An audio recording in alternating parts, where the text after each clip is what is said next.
ইউরোপের দেশ নরওয়েতে রয়েছে পৃথিবীর সবচেয়ে উত্তর প্রান্তের সড়কগুলোর একটি, যার নাম ইউরোপিয়ান রুট E69 বা সংক্ষেপে E69 হাইওয়ে। পৃথিবীর উত্তর দিকে এই সড়কের পর আর কোনো মানুষের তৈরি সড়ক নেই। এই সড়কপথ দিয়েই উত্তর মেরুর সবচেয়ে কাছাকাছি স্থানে গাড়িতে পৌঁছানো সম্ভব। E69 হাইওয়ে যেমন ব্যতিক্রমধর্মী, তেমনি অনেকটাই রহস্যময়। এই সড়কে একা গাড়ি চালানো তো দূরের কথা, এমনকি হাঁটারও অনুমতি নেই। ১২৯ কিলোমিটার দীর্ঘ এই সড়কটি নরওয়ের উত্তরাঞ্চলে অবস্থিত, যা ওল্ডেরফিওর্ড এলাকার সাথে ইউরোপের সবচেয়ে উত্তরের দর্শনীয় স্থান নর্থ কেপের সংযোগ স্থাপন করেছে। পুরো পথটি বেশ ব্যতিক্রমী। এতে মোট ৫টি টানেল রয়েছে, যেগুলোর সম্মিলিত দৈর্ঘ্য প্রায় ১৫.৫ কিলোমিটার। এই ৫টি টানেলের মধ্যে সবচেয়ে বড়টির নাম নর্থ কেপ টানেল। এর দৈর্ঘ্য প্রায় ৬.৯ কিলোমিটার এবং এটি সমুদ্রতলের প্রায় ২১২ মিটার নিচ দিয়ে নির্মিত হয়েছে। ১৯৩০ সালের দিকে এই E69 হাইওয়ে নির্মাণের পরিকল্পনা গ্রহণ করা হয়। এরপর ধাপে ধাপে এর বিভিন্ন অংশ তৈরি করা হয়। অবশেষে ১৯৯৯ সালে নর্থ কেপ টানেল এবং হনিংসওয়াক টানেল চালু হওয়ার পর পুরো সড়কটি সম্পূর্ণভাবে চালু হয় এবং পূর্বের ফেরি চলাচল বন্ধ করে দেওয়া হয়। অসাধারণ এই হাইওয়ের চারপাশ যেন এক জীবন্ত ছবির মতো সুন্দর।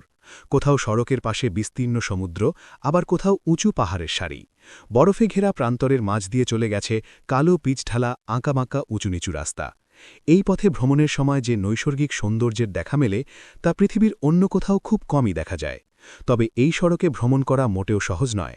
বছরের অধিকাংশ সময়ই রাস্তার দুই পাশে বরফ জমে থাকে, এমনকি গ্রীষ্মকালেও এখানে তুষারপাত হতে দেখা যায়।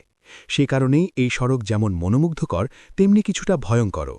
শীতকালে অতিরিক্ত তুষারপাতের কারণে অনেক সময় রাস্তা গাড়ি চলাচলের অযোগ্য হয়ে পড়ে, ফলে পুরো শীতকাল জুড়েই E69 হাইওয়েতে যানবাহন চলাচল বন্ধ থাকে। বছরের অন্যান্য সময়ে এখানে শুধুমাত্র কনভয় আকারে চলাচলের অনুমতি দেওয়া হয়। সেটিও পুরোপুরি নির্ভর করে আবহাওয়ার অবস্থার ওপর। আবহাওয়া অনুকূলে থাকলে একাধিক গাড়ি একসাথে কনভয়ে চলতে পারে, যাতে কোনো গাড়ি সমস্যায় পড়লে অন্যরা সহযোগিতা করতে পারে। তবে শীত হোক বা গ্রীষ্ম, এই সড়কে একা চলাচলের কোনো অনুমতি নেই। যে কোনোভাবেই হোক দলবদ্ধভাবে যাত্রা করতে হয়। এই অঞ্চলের কঠিন ও অনিশ্চিত আবহাওয়ার কারণেই একা চলাচল নিষিদ্ধ করা হয়েছে। উত্তর মেরুর কাছাকাছি হওয়ার কারণে এখানে তীব্র ঠান্ডা ও প্রচণ্ড বাতাস প্রবাহিত হয়। তাছাড়া এখানকার আবহাওয়া কখন কী রূপ নেবে তা আগে থেকে অনুমান করা খুবই কঠিন। মুহূর্তের মধ্যেই পরিস্থিতি বদলে যেতে পারে। বিশেষ করে E69 হাইওয়ের যে অংশটি সমুদ্রের ধারে চলে গেছে, সেখানে আবহাওয়া একেবারেই অপ্রত্যাশিত। কয়েক মিনিটের ব্যবধানে পরিষ্কার আকাশ থেকে ঝড়ো ও খারাপ আবহাওয়ায় রূপ নিতে পারে। এসব ঝুঁকির কথা বিবেচনা করেই এই সড়কে একা গাড়ি চালানো বা হাঁটার অনুমতি দেওয়া হয় না। তবে কেউ যদি জীবনে একবার এই সড়কে ভ্রমণের সুযোগ পান, তাহলে সেই অভিজ্ঞতা তার কাছে আজীবন স্মরণীয় হয়ে থাকবে বলেই মনে করা হয়। ধন্যবাদ সকলকে।